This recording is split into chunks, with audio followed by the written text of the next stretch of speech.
In this video, I'll show you how to download slides from Gamma AI. First, from your dashboard, open the presentation that you want. And then you can select the slide that you want to download.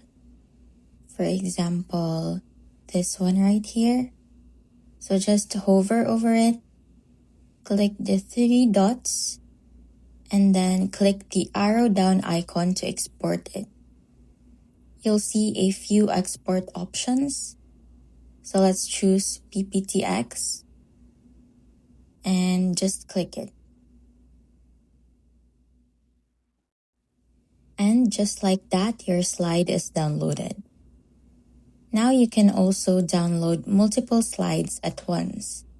Just go to the upper right corner. Then you can see the three dots right over there. Just select it. Then on the export options, you can pick the slides that you want, for example, 1 to 3. And then over here, you have, again, different options. So I'm gonna select export to PowerPoint. So Gamma will handle the rest and your slides will be ready to download. That's how you download slides from Gamma AI. Thanks for watching and I hope you found this video helpful.